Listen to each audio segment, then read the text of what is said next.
こんにちは。今日はゆあちゃんが保育園を退園させられた時の話をしたいと思います。実はゆあちゃんはちょうど1年ぐらい前に通っていた保育園を強制退園させられました。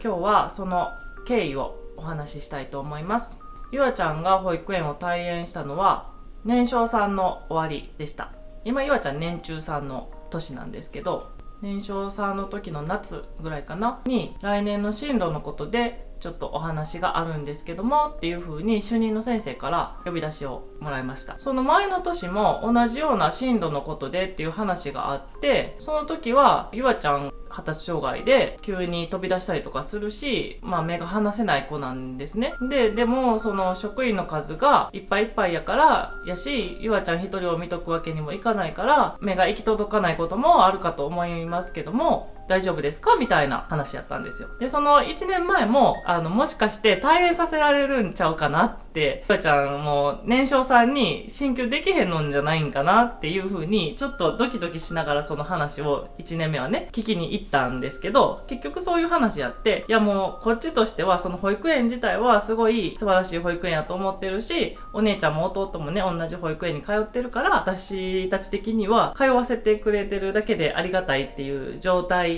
やったんで、いやそんなん目が届かないことなんてあると思うから大丈夫ですみたいな感じで、また来年もよろしくお願いしますって言ってお願いして、年少さんのクラスに無事進級できたんですよ。もう1年目がそうやってちゃんと進級できたから、2年目も同じような、もっとね先生も年中さんになったら減るやろうし、同じような話やろうなって思ってたから、そんなに身構えてねその話聞きに行かなかったんですけど、でその話する日になって、でお部屋に入ると主任の先生と担任の先生と2人いらして、でそれも去年と同じような状況で、やっぱ同じような話なんやろうなって思ってたんですよ。まず最初に言われたのが、年中さんになったら運動会とか発表会とかがすごく練習がハードになる私立の保育園やから、すごいね運動会とか発表会っていうものにやっぱり力を入れてる保育園なので、すごいね派手なんですよね。もうなんかこんなこと保育園児がするのっていうような演目とかも結構あって、そういう部分で年中さんになったらすごいやることが増えていくから、ゆあちゃんはちょっとついていくのが難しいかもしれないですねみたいな話やったんですよね。もう私ら的にはそんなんもう100も承知で、ゆあちゃんが同じように発表会で同じことを覚えてできるとも思っていないし、だからそんなん大丈夫ですみたいな、保育園に通るだけでありがたいと思ってるので、同じように演技をできるような状態に持っていってほしいとか、そんなことは求めていないので、そこは大丈夫ですっていう風な感じで返事をしたんですけども、そっから言われたのが、療育施設、療育専門の園に行った方がいいんじゃないかっていう話をされました。ゆあちゃんのような重度の発達障害の子を保育園では見たことがない。発達障害の子は何人もね今までにいたんやけど、この園始まって以来の結構重度なお子さんですみたいな感じで言われました。正直危ないこともたくさんするって言って、2階のねクラスが年少さんから2階に上がるんですよ、部屋が。で2階に上がったらリスクもねそれなりに増えるじゃないですか。で2階のね窓、ちょっと子供が見れないようにはちょっと高い場所には設置されてるんやけど、ゆあちゃんは高いところに登るのが好きやから、その窓から顔を出したくてわざわざ椅子とかをねこうやって持って自分で押して持ってきて、先生の目を盗んでねそうやって持って行って、で先生の知らない間にこうやって窓の椅子に登って窓からこうやって顔を出して見てることが結構あるみたいで、そんな様子とかもちょこちょこ見るし、でやっぱり教室からさーって抜け出すこととかもあるし、そういうところを年中さんになったら先生も減るし、目が行き届かなくなってくるから危ないですみたいな感じで言われて、なので加配とかっていうのもね、加配の先生っていうのも公立の保育園やったらつけることができるんやけど、うちは私立やから加配っていう先生をその子一人のためにつけるっていうことが職員の数も足りてないので難しいですっていう風に言われて、でももう私らの中でその保育園を辞めるっていう選択肢なんてもう想像もしていなかったことやから、もうとりあえず置いといてくれたらいいって思ってて、でもそれはね今思えば私ら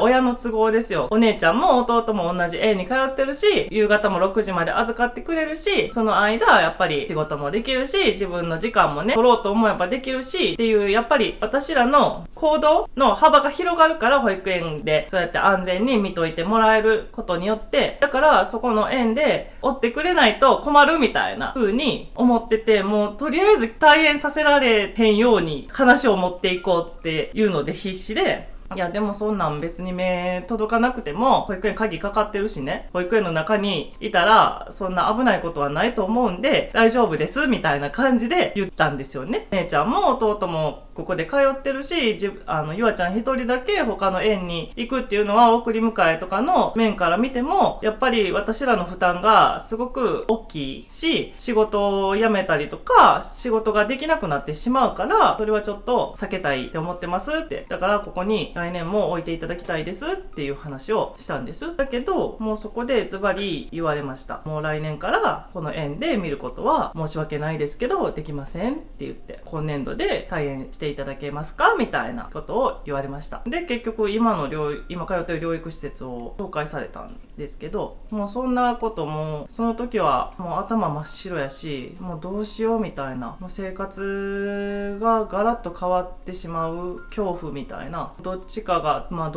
ていうか私ですよね。私が仕事できなくなるし、もしかしたら来年からゆあちゃんが通う園がなくなるかもしれないから、ずっとゆあちゃんと一緒にいないといけない、ゆあちゃんを家でずっと見ていかないといけない可能性があるって思った時にどうしようって思って、でやっぱり保育園があるからいろんなことができるようになったし、いろいろ保育園の先生自体はすごくいい先生たちばっかりで、保育園で通った期間があるからいろんなものが変色が治ってきたりとか、できなかったことができるようになったりとかっていうことが増えていったりとか、やっぱりゆあちゃん一人とべったり一日家におるっていうのは精神的にちょっとしんどい部分が正直ある。それが毎日続くってなったら、やっぱり私もすごく精神的にストレスになるなって思ったりとかして、でそれが保育園があって私もお仕事ができたり好きなことができる時間があるからこそ成り立ってる生活っていうか、その生活が崩れてしまうっていう恐怖がすごく強くって、なんとかしやんなんって思って、でも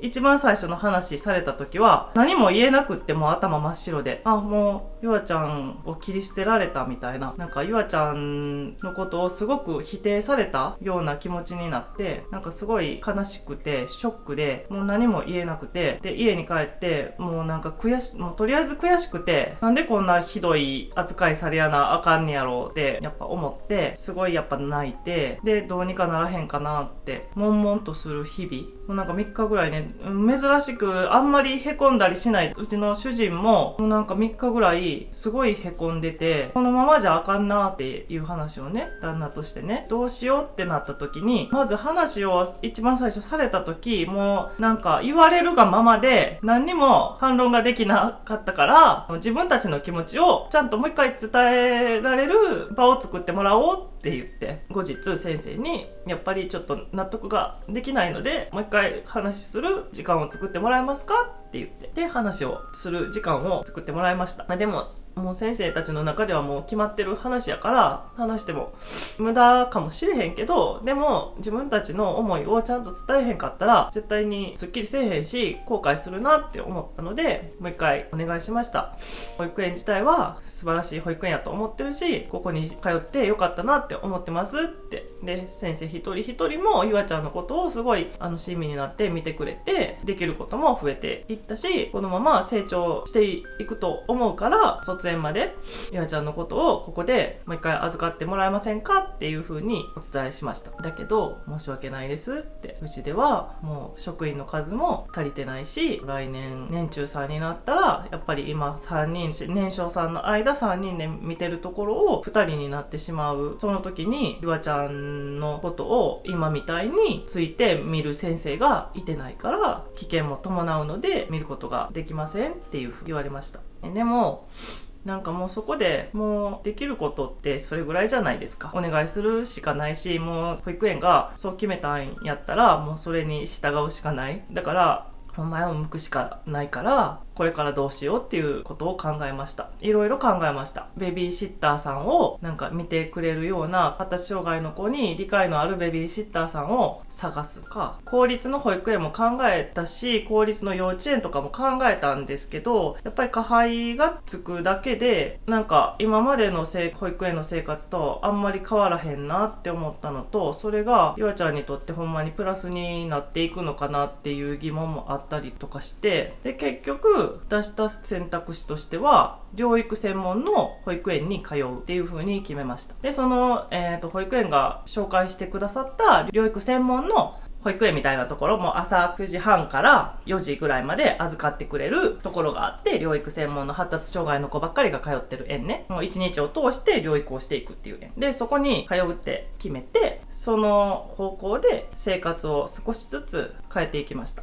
今思い出してもこうやって涙が出てくるし、なんかすごい悔しい気持ちっていうのはすごい出てくるんですけど、やっぱりお姉ちゃんがね、1個上のお姉ちゃんがいるので、やっぱ年中さんの発表会とか運動会とか、年長さんの発表会とか運動会とか、年間通しての行事とか、あと保育園で何をするかとか、全部私はもうお姉ちゃんがやってきたことを知ってるので、もう様子を今まで見てきた中で、もしゆあちゃんがこのままこの保育園におって進級できたとして、運動会とか発表会とかっていうのをこの園で経験していくってなった時に、やっぱりちょっとハードすぎて、ゆあちゃんだけやっぱりうまくできへんと思ったし、なんかそれがすごく目立ってしまうし、ゆあちゃんもすごいしんどかったやろうなってお姉ちゃんを見てて振り返った時に思ったんです。このまま私たちのこの保育園にいてほしいっていう気持ちだけで無理やり通えるようになったとして入れたとしても、ゆあちゃんにとってはすごいしんどかったかもしれんなって思ったんですよね。お姉ちゃんのその発表会とか運動会を見ながら、ゆあちゃんがもしここにおったらっていう想像をした時に、なんか親として喜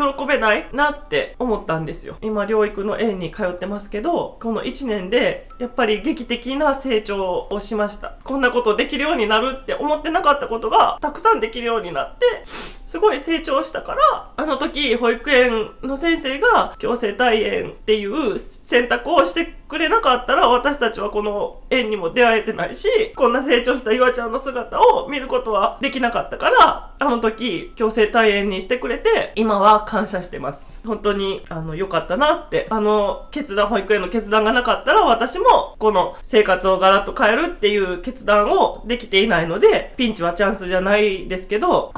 選択をしてくれて療育施設に通うっていう流れを作ってくれて、本当に良かったなって思って感謝してます。また療育施設がどんなところなのかとか、療育施設での様子とかはまたおいおいお話ししていけたら、泣いちゃった、いいなと思ってます。今日は保育園2年間ね、通常の保育園に通ってたゆあちゃんやったんですけども、保育園をクビになった共生態園させられて、今療育の園に通ってるんですけども、その経緯、なんでそういう風になったのかっていうその経緯をお話ししました。ありがとうございました。